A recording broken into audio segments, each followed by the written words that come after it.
Fala, futuro bombeiro! Essa aula que você vai assistir agora, ela faz parte do nosso curso de reta final para o Bombeiro Minas. Então nós temos um curso totalmente focado para essa reta final que conta com exercícios, simulados, aulas de teoria e muito mais. Totalmente focadas para a IDECAN, totalmente focadas para o Bombeiro Minas Gerais. Então, se quer saber mais, pode clicar no link da descrição aqui desse vídeo e adquirir lá o nosso curso, beleza? Até mais! Bom dia, galera. Boa tarde, galera. Boa noite, galera. Que bom estar aqui com vocês mais uma vez. Para você que não me conhece ainda, eu sou o professor Alessandro, professor de Biologia. Seja muito bem-vindo à missão 193. Estamos aí na reta final do CBM Minas Gerais. E você não vai encontrar nenhum obstáculo no certame no que diz respeito à Biologia. Nós vamos aqui hoje seguindo no reta final, tratando de vários aspectos que tratam do corpo humano. Então vamos lá, tropa.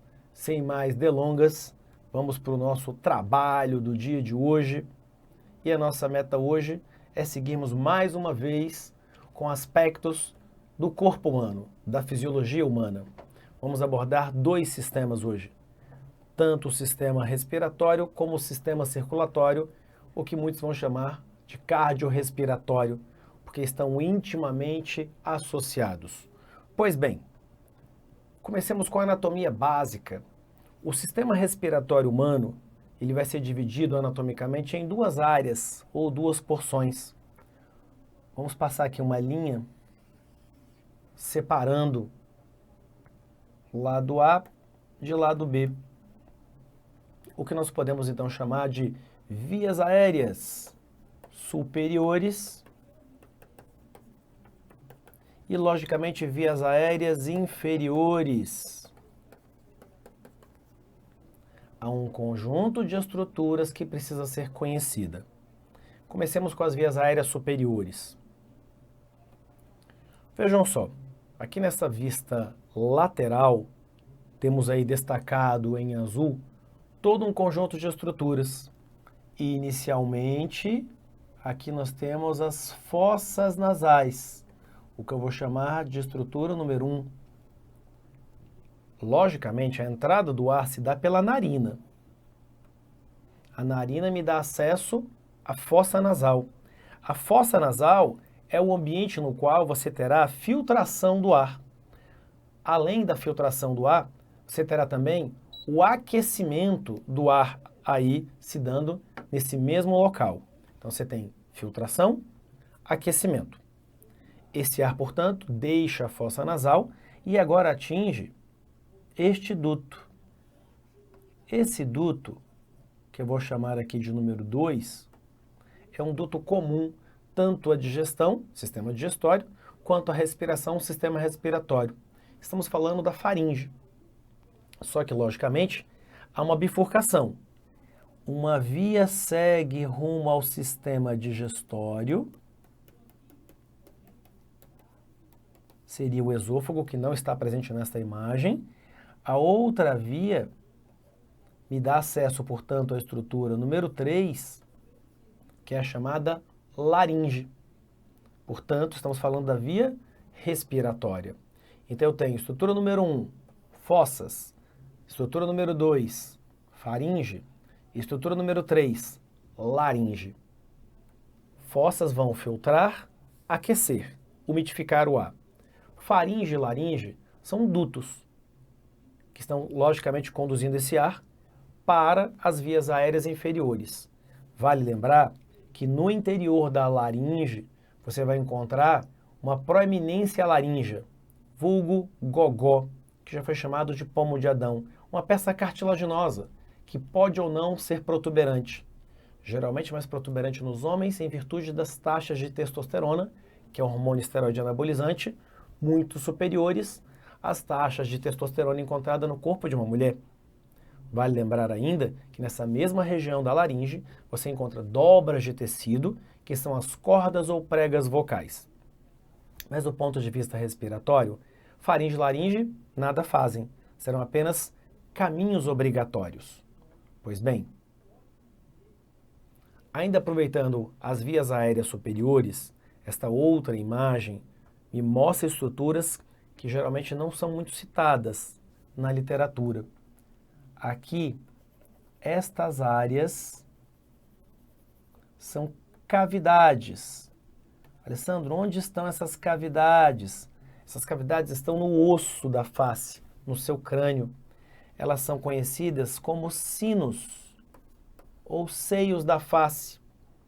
Mas em virtude de elas terem contato físico com as fossas nasais e o ar que nós inalamos ele é contaminado, ora com vírus, ora com bactérias, ora com fungos, eu posso ter o alojamento de um ou mais micro-organismos nessas cavidades. Daí a resposta básica do corpo seria uma inflamação dos seios da face, uma inflamação dos sinos, daí o termo sinusite. A terminação ite geralmente te indica inflamação, faringite, laringite, sinusite, bronquite, né? Dentre várias outras terminologias que nós poderíamos aqui listar e citar. Pois bem, tudo isso são vias aéreas superiores. Logicamente, avançamos agora para as vias aéreas inferiores. Então, da traqueia para baixo, temos as vias aéreas inferiores. E aqui nessa imagem, está aqui a traqueia em destaque, tubo cartilaginoso, formado por anéis. Os anéis de cartilagem vão garantir que a sua traqueia sempre fique desobstruída. Ela sempre estará aberta, ok? Você não terá a traqueia se fechando. Eu posso ter uma obstrução, por exemplo, da glote, que é a entrada da sua laringe, tecido mole. A traqueia não vai ser obstruída.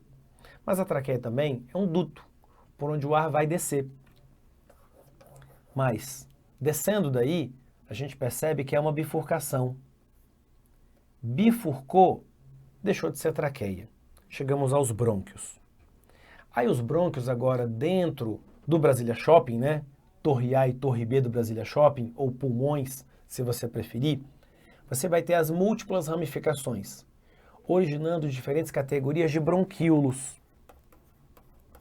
Os bronquíolos, à medida que se ramificam, derivados dos brônquios, vão sendo classificados em bronquíolos primários, bronquíolos secundários, bronquíolos terciários e bronquíolos quaternários.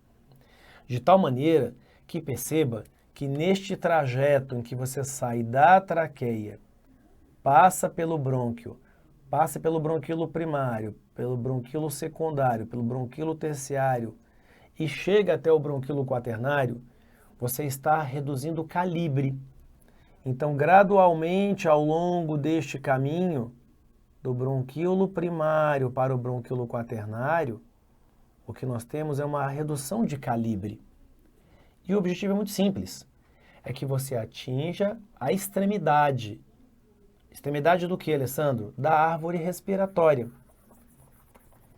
Perceba que tudo isso aqui é literalmente uma árvore. De cabeça para baixo, árvore brônquica ou árvore respiratória. Está aqui uma participação especial do esôfago, seguida do estômago, que não nos interessa. O que nos interessa hoje é basicamente especificamente o sistema respiratório, por assim dizer. Então eu tenho compondo a minha árvore respiratória, traqueia, brônquios e bronquíolos. E aí na extremidade de cada último bronquíolo, nós teríamos sáculos microscópicos, denominados alvéolos pulmonares, que estarão evidentes em uma outra imagem de um slide aqui à frente. Vejam só, a imagem aí na tela é uma das imagens oficiais da exposição Corpus. A exposição Corpus percorreu o mundo inteiro. Esteve em Brasília, por exemplo, durante um certo período de tempo e trouxe peças incríveis, preparadas por técnicas mais modernas, né, de platinação, em que você teria os órgãos quase que plastificados, por assim dizer, órgãos reais. Temos aí os pulmões em destaque, obviamente, e o coração, né, entre eles. Só que aqui nós temos pulmões saudáveis. Um pouco diferente desses caras aqui ao nosso lado.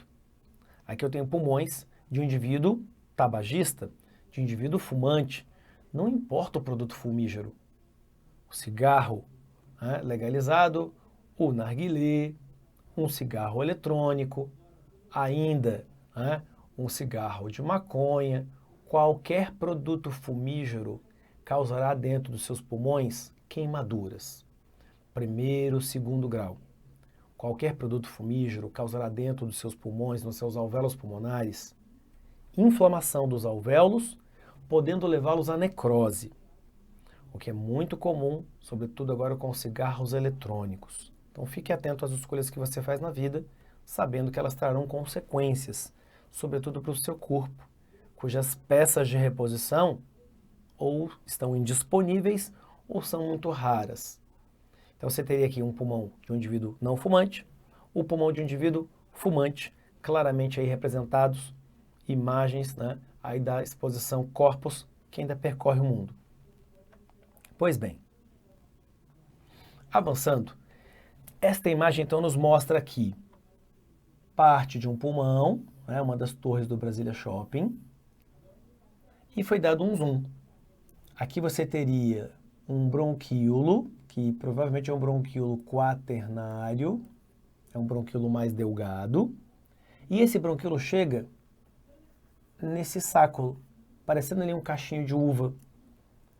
Esse cachinho de uva é, na verdade, um cacho de alvéolos pulmonares.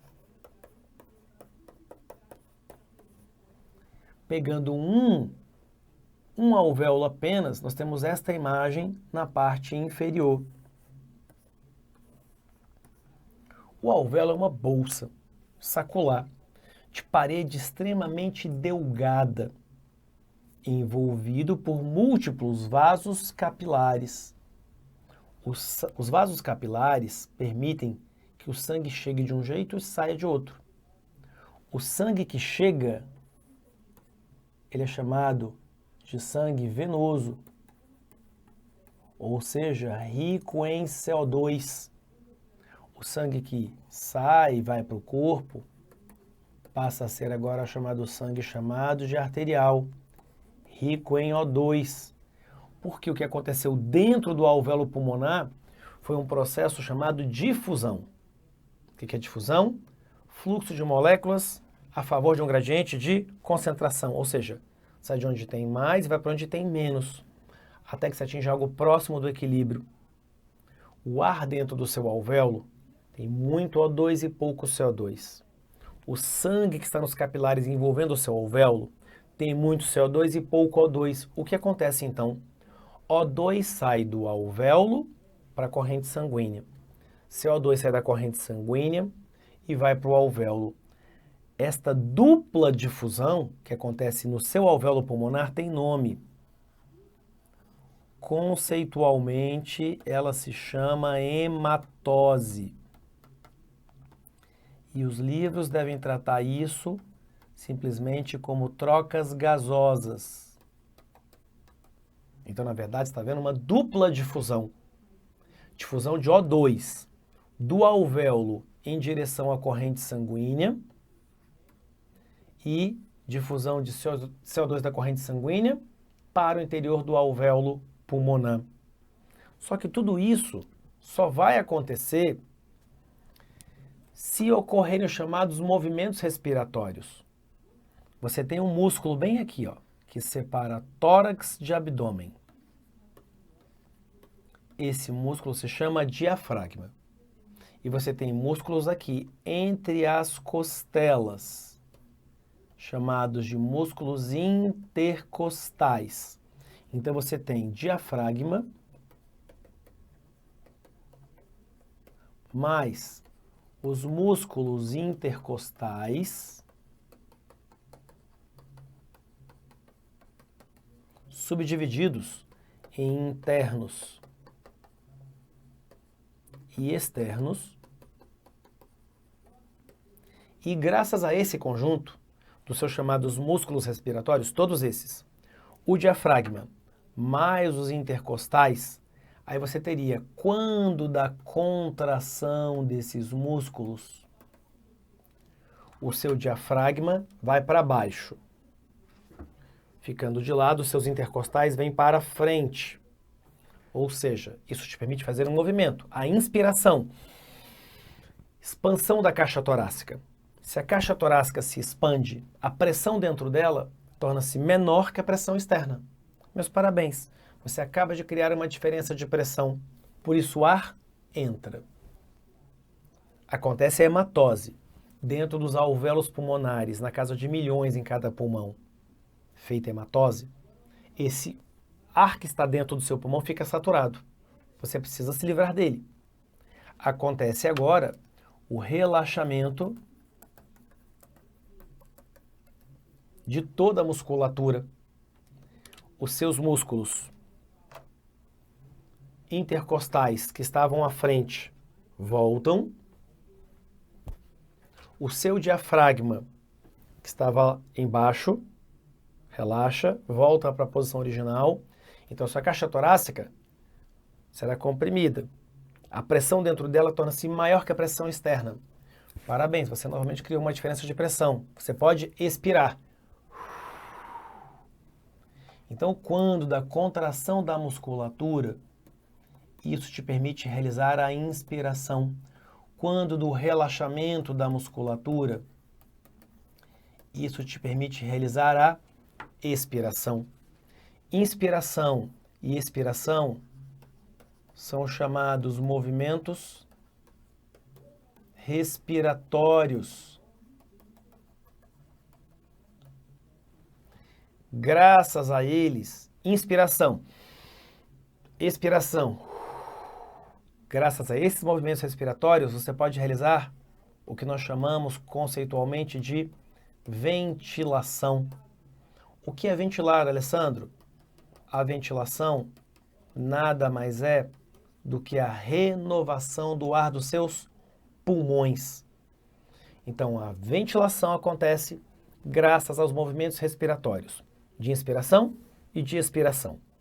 Os movimentos respiratórios são realizados graças aos músculos respiratórios, o diafragma, mais os músculos intercostais.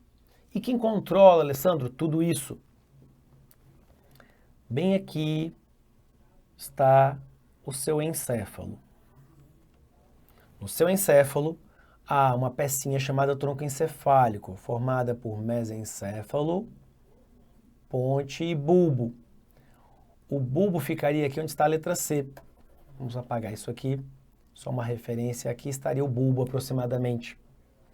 E do bulbo sai um nervo vago. Ele vem tanto para o diafragma, como ele vem para os músculos intercostais, como ele vai também para o seu coração. Daí ele, bulbo, é chamado de centro cardiorrespiratório. Regula sua frequência cardíaca e também regula sua frequência respiratória. Então, é o bulbo quem coordena as suas frequências cardíaca e respiratória. Muito bem, meus caros. O que nos interessava do sistema respiratório fica por aqui. O sistema respiratório é um sistema muito simples. Ele, de fato, tem uma anatomia muito simples, tem um funcionamento muito simples. Para finalizarmos esse nosso incrível bate-papo de hoje, seguimos para o sistema circulatório.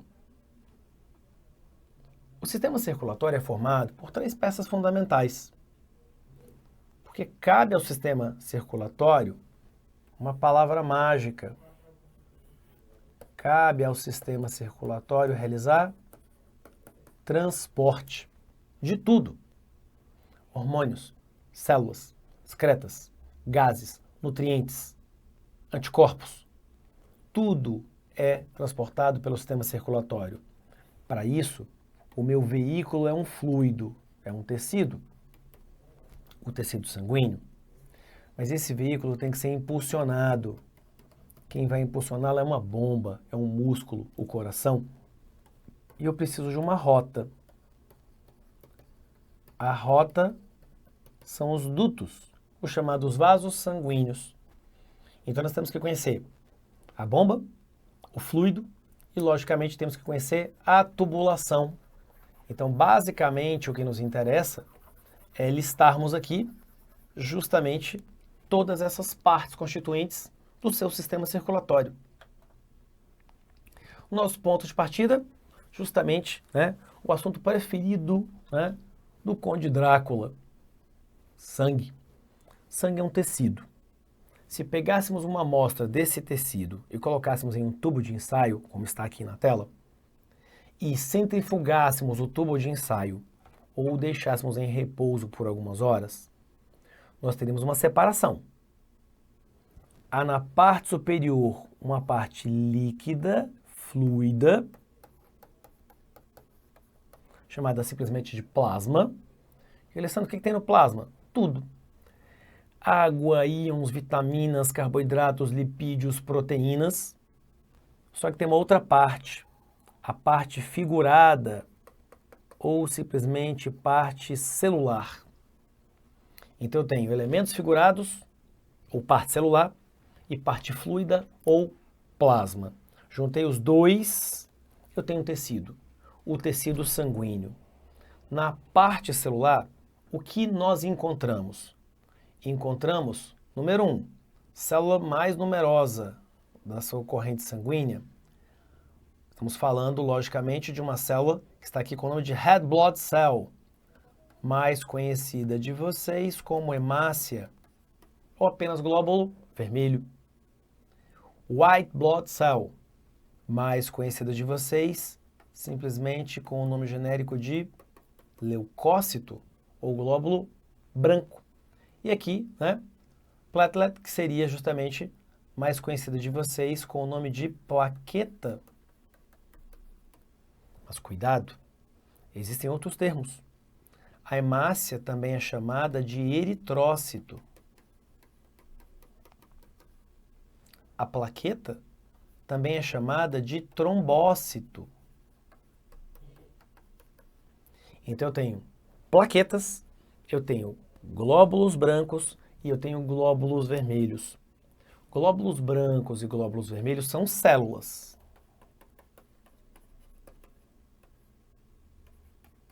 Então, glóbulos vermelhos e glóbulos brancos entram na categoria de células. Já as plaquetas não são células, são fragmentos celulares. Aí seriam justamente as plaquetas. Elas são derivadas de uma célula gigante produzida em nossa medula óssea, chamada de megacariócito. Então você teria célula A, glóbulo vermelho, ou hemácia, ou eritrócito. Célula B, glóbulo branco, ou leucócito. Células são essas duas. Fragmentos celulares, plaquetas, também chamadas de trombócitos. Juntei glóbulo vermelho, glóbulo branco, mais plaqueta, elementos figurados, ou parte celular. Todo o resto é uma mistura bioquímica. Água, íons, proteínas, vitaminas, carboidratos, ácidos nucleicos, lipídios, seria o chamado plasma sanguíneo. Pois bem, aqui só um rápido slide mostrando a grande diversidade de glóbulos brancos que existem em nosso organismo, produzidos pela nossa medula óssea. Então nós temos aqui neutrófilos, linfócitos subdivididos, linfócito B, linfócito T, linfócito NK, que é o natural killer. Saindo dos linfócitos, você teria agora eosinófilos, basófilos, monócitos. Todas essas células, todas elas sem exceção, são glóbulos brancos. Todas elas têm como função fundamental atuarem na defesa do organismo. Ou seja, elas estão atuando também em um outro sistema, que seria o sistema imunológico ou sistema imune. Aí você teria aqui neutrófilos atacando bactérias e fazendo fagocitose. Você teria aqui os glóbulos, os linfócitos do tipo B produzindo as imunoglobulinas ou antibodies, que seriam os anticorpos do ponto de vista molecular.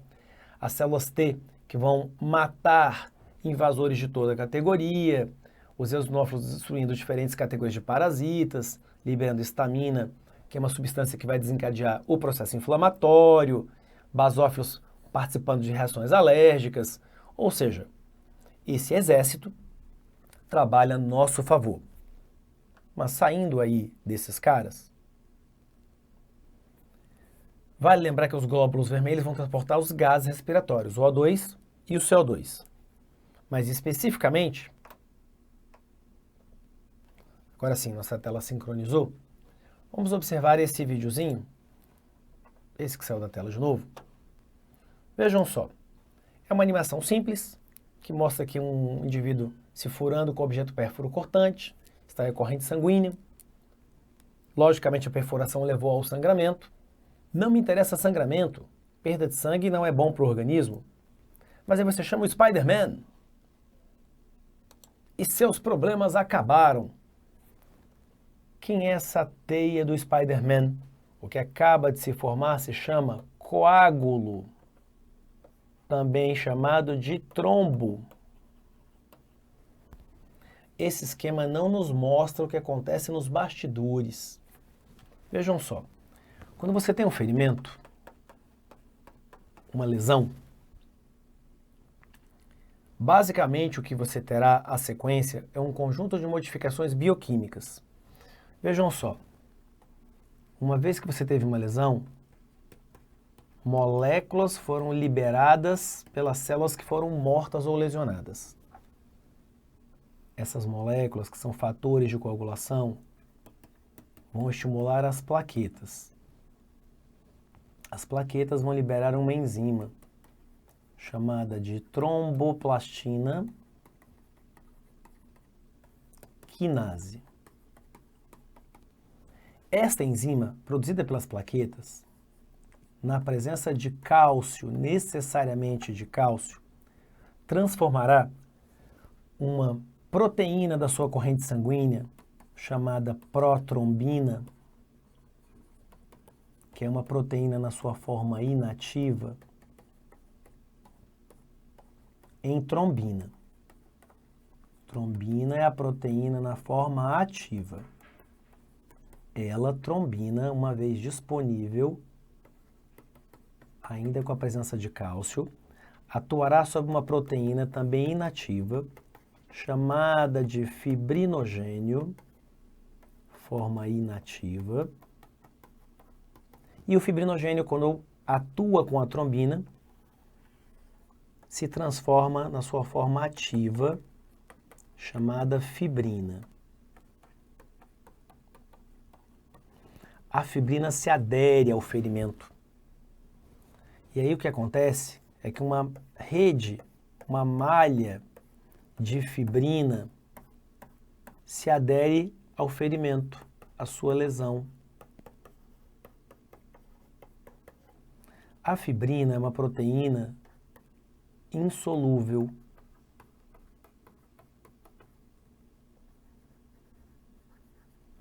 Quando os glóbulos vermelhos tentam passar, eles ficam presos na malha da proteína chamada fibrina. Então aquela teia do Spider-Man que nós vimos no slide anterior era uma malha da proteína chamada de fibrina. Quando os glóbulos vermelhos ficam presos nessa malha de fibrina, que é uma proteína insolúvel, o resultado disso é que você acaba de formar um trombo ou coágulo. Esse seria, portanto, o processo de coagulação sanguínea de maneira extremamente reduzida, simplificada, por assim dizer.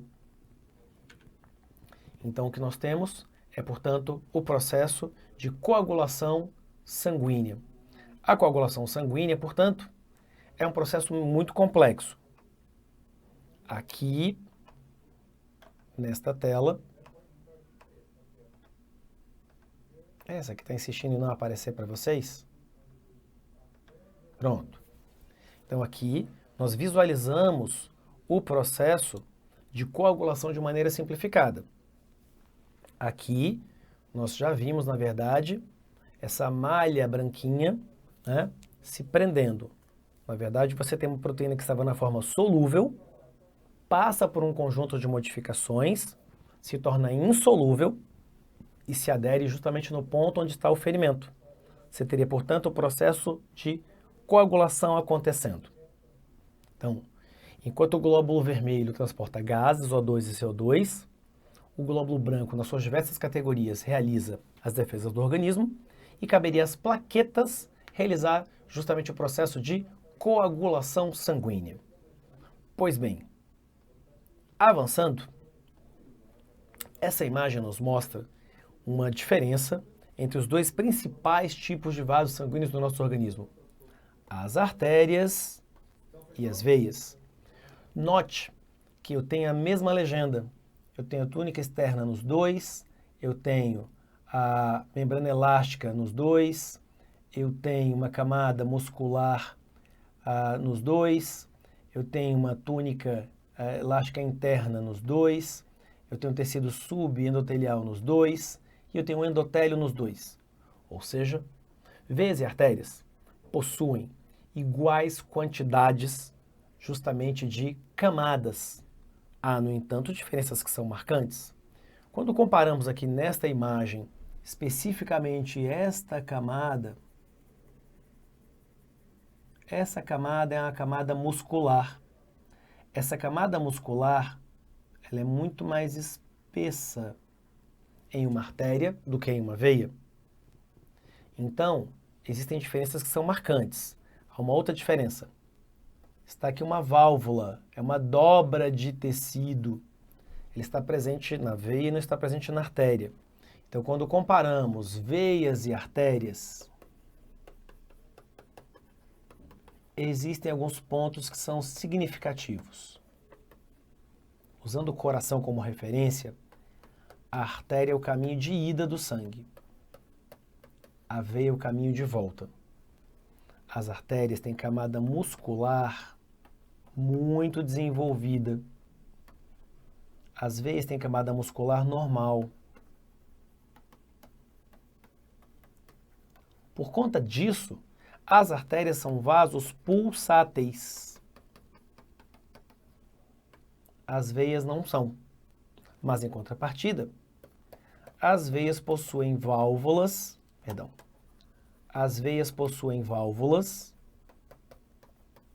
para evitar o refluxo sanguíneo. Já as artérias não, com duas exceções. Especificamente, você teria a artéria aorta e você teria a artéria pulmonar como as duas únicas artérias do corpo que apresentam válvulas. Tirando essas que estão no tronco cardíaco, eu já vou apontá-las no próximo slide, as demais artérias do corpo não possuem válvulas. Isso ficaria a cargo das veias. Então aqui estariam os principais vasos sanguíneos. Logicamente, artérias se ramificam e perdem calibre, originando as chamadas arteríolas. Veias se ramificam, perdem calibre, formando as chamadas vênulas. E juntando tanto o caminho de artérias como o caminho de veias, eu tenho chamados vasos capilares, que são os mais delgados de toda a tubulação. Nós já conhecemos o fluido, que é logicamente o tecido sanguíneo. Nós já conhecemos os dutos, que são os vasos sanguíneos. Nos falta conhecer a bomba, o músculo cardíaco.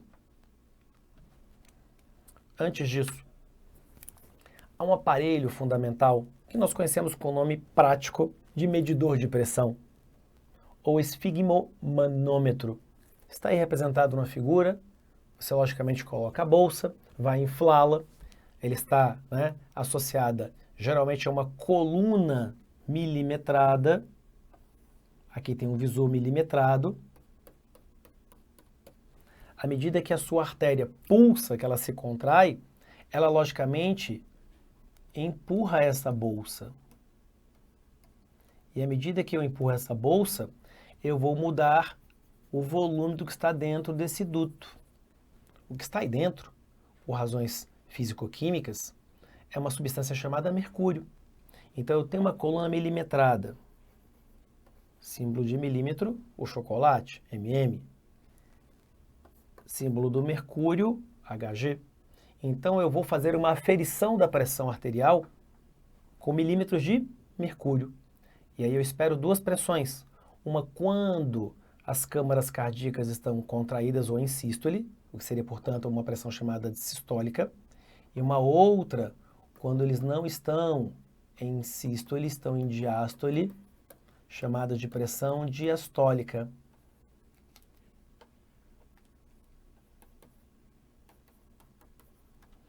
A medicina estabeleceu parâmetros de normalidade.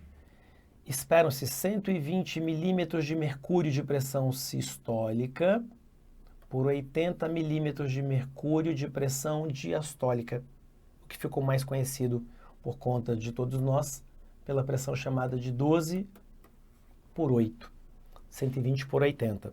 Caberá ao médico, clínico geral ou cardiologista estabelecer normalidade ou não para quaisquer outros valores.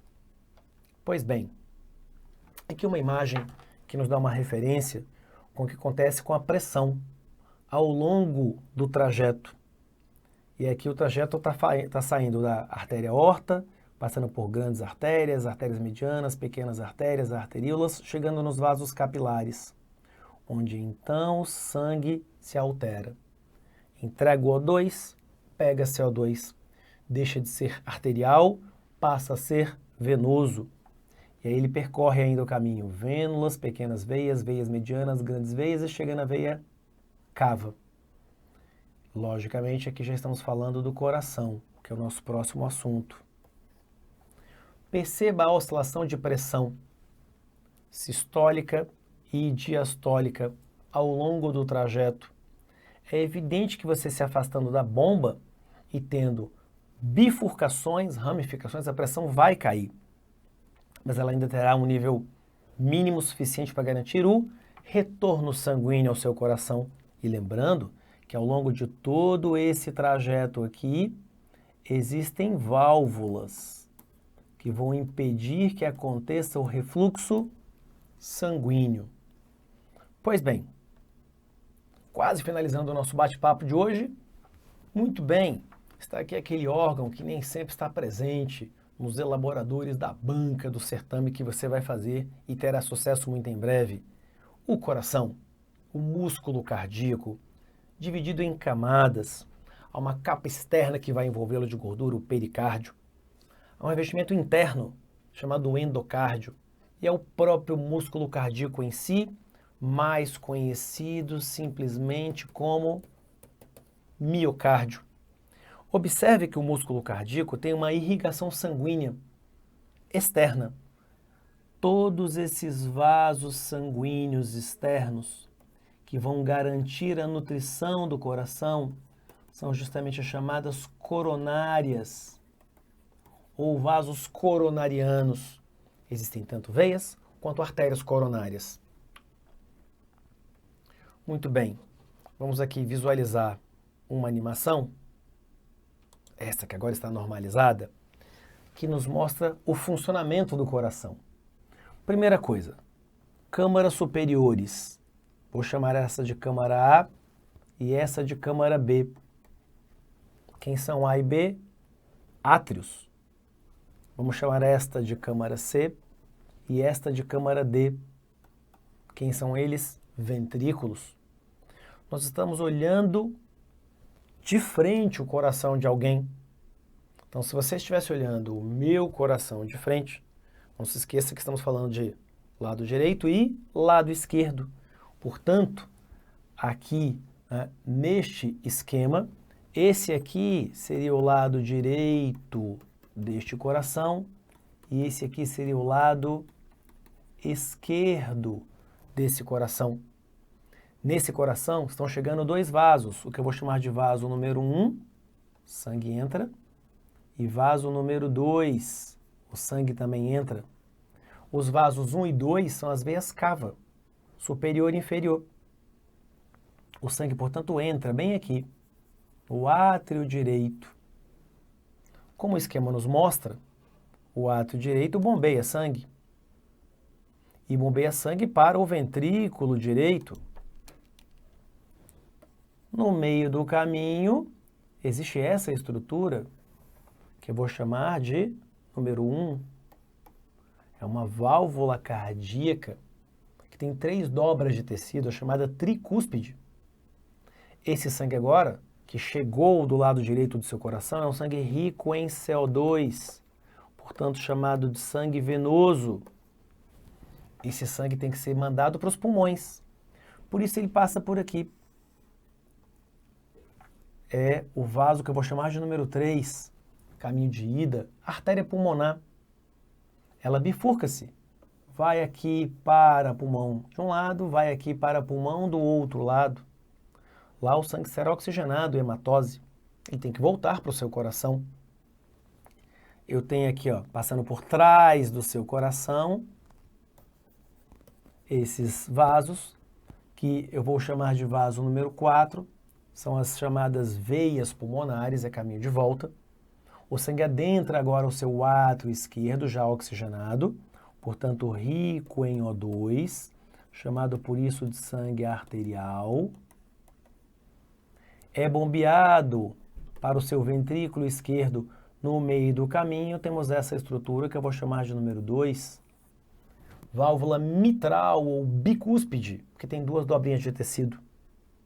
Então, do lado esquerdo do seu coração só passa sangue arterial. Esse sangue agora sai por este vaso, que nós vamos chamá-lo de vaso número 5, a nossa boa e velha artéria aorta. Então, há um caminho. Olhando aqui para a tela, eu tenho, vamos apagar tudo isso. Nós temos então um trajeto vascular que precisa ser conhecido por você, para que nenhum item pegue vocês de surpresa, galera. Então esse caminho vascular, ele tem que ser conhecido por você, candidato. Vamos aqui interromper esse batimento cardíaco. Vamos aqui retomá-lo. Então vejam só.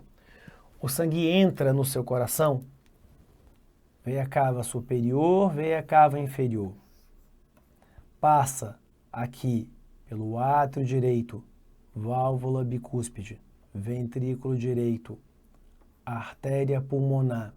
Aí ele chega no Brasília Shopping, pulmões. Sofre hematose. Volta para o seu coração, pelas veias pulmonares, que eu vou chamar aqui de número 5. Chega aqui no seu átrio esquerdo, número 6. Válvula bicúspide ou mitral, número 7. Ventrículo esquerdo, número 8. Sai pela artéria aorta, número 9. Esse, portanto, é o seu trajeto vascular fundamental que você precisa conhecer. Estão aqui representadas as válvulas. Aqui a tricúspide, tem 3 dobras de tecido, está do lado direito do seu coração. Está aqui a bicúspide, tem 2 dobras de tecido, está do lado esquerdo do seu coração. O papel delas é o mesmo. Evitar refluxo sanguíneo. Ué, essas duas outras, Alessandro? Essas 2 outras são chamadas de válvulas semilunares. Mas eu poderia subdividi-las. Lembra desse esqueminha que nós acabamos de visualizar? Pois bem, note que existem válvulas bem escondidinhas e discretas. Uma bem aqui, na entrada da artéria pulmonar, e uma bem aqui, na entrada da sua artéria aorta. É a válvula pulmonar e a válvula aórtica, que também são chamadas de válvulas semilunares, as 2 únicas artérias do seu corpo que possuem válvulas, como eu já havia listado antes. Então aqui, o que eu tenho basicamente, né, é um conjunto de válvulas que impede refluxo sanguíneo. Por fim, está aqui o coração em corte, nos mostrando, né, átrios em cima, ventrículos embaixo. Nós percebam que tem uma espécie de uma fiação incorporada, embutida no seu coração.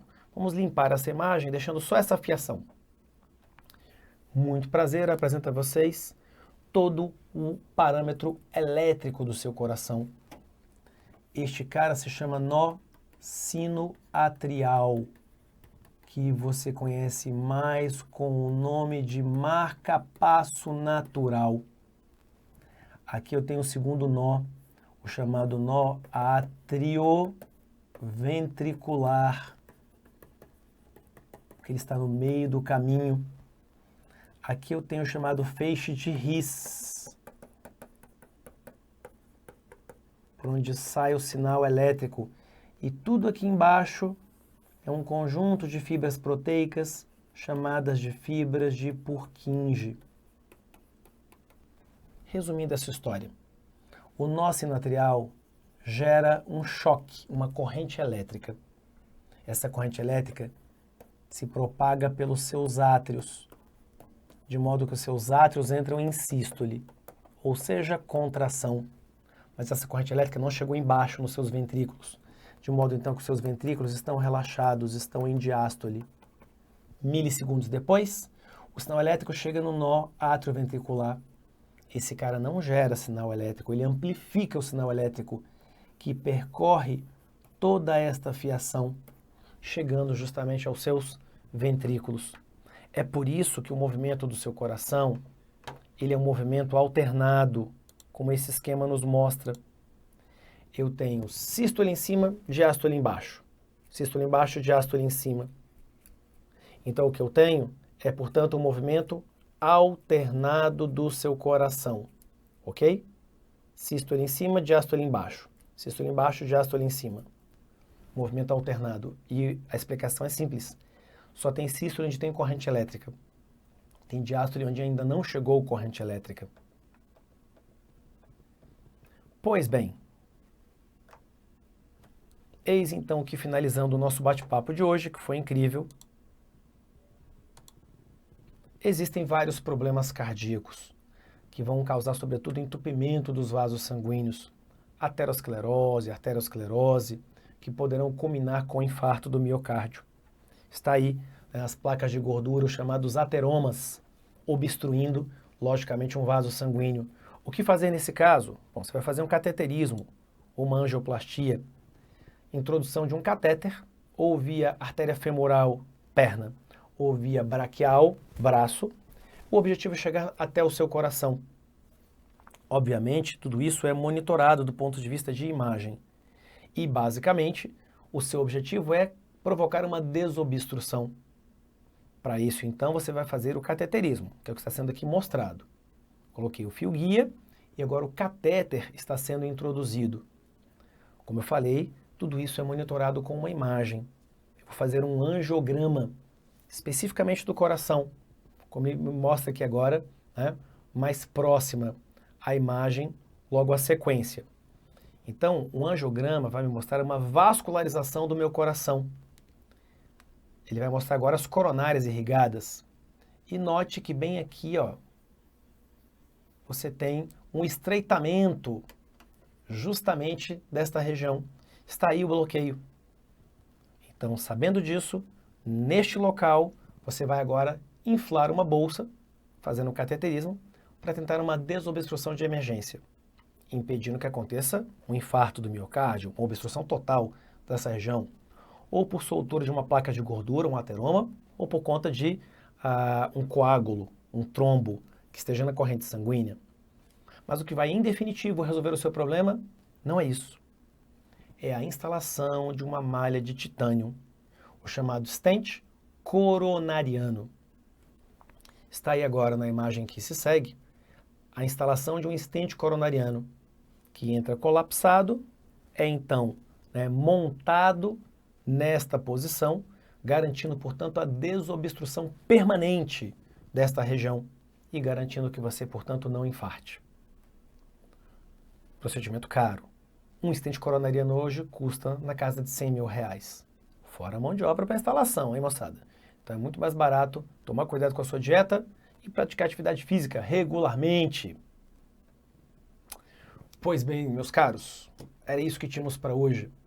Como eu digo sempre, muito em breve, esse será o brasão que estará estampado no seu uniforme. CBM Minas Gerais. Vidas alheias salvar. Esse foi o nosso reta final, galera. Espero tê-los muito ajudado. Bons estudos. Grande abraço a todos. Tchau, tchau. Até a próxima.